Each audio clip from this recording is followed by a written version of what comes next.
Hi everyone! Welcome to our Math Talk podcast.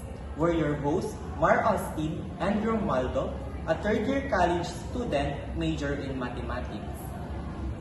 Today, we're diving into a Calculus 2 topic that looks scary at first. It is integration by trigonometric substitution. Specifically, we'll be focusing on case 1, where the expression under the square root of quantity of a squared minus x squared. You know what? Calculus 2 is a very hard subject. And alam mo bang na-zero ako nung first quiz? Ako rin, ang baba ng first quiz ko and sabi nila, ang dali-dali lang naman daw yun eh.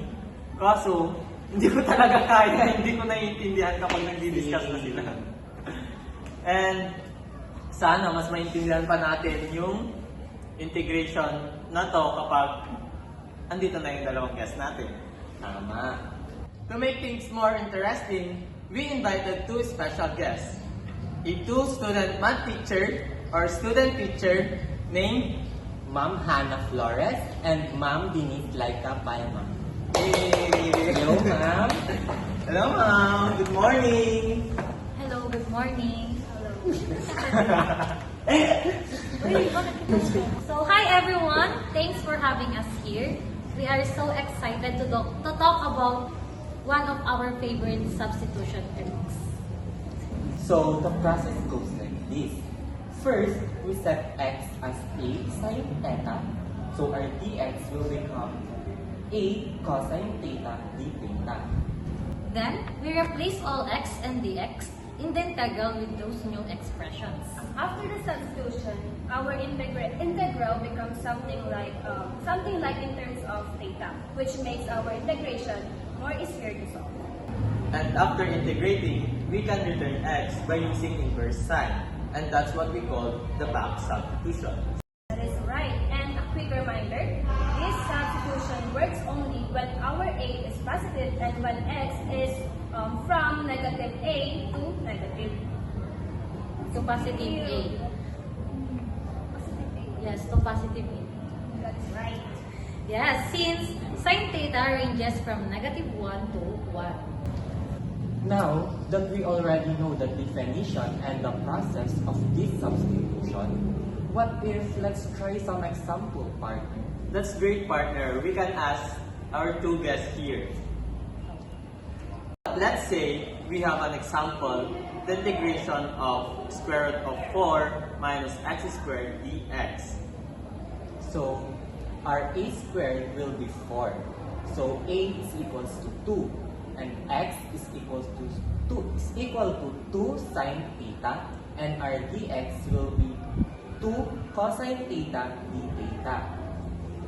So, substituting those in, the square root of 4 minus x squared becomes 2 cosine theta, and the integral becomes the integral of 2 cosine theta times 2 cosine theta d theta, which is integral of 4 cosine theta, 4 cosine squared theta d theta.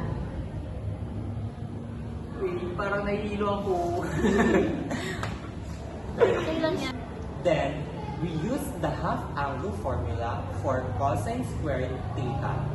Integrate and later convert theta back to x. See? It looks intimidating at first. But with the right substitution, it becomes more manageable. So to wrap it up, whenever you see square root of a squared minus x squared, you always have to remind yourself that you have to let your a is equal to Let x. Let x. So you have to let your x equal to a sine theta, and that's the all go to substitution for case 1. So to wrap up, whenever you see the square root of a squared minus x squared in an integral, always remember to let your x equal to a sine theta, and again, that's the go to substitution for our case 1. So it's a smart way to simplify tough-looking problems. So thanks again, Ma'am Laika and Ma'am Hannah for joining us today. Okay, thank you also for having us here. And to all students who's tackling Calculus 2, good luck! You can do it. Pada yun. Sino si Pada yun?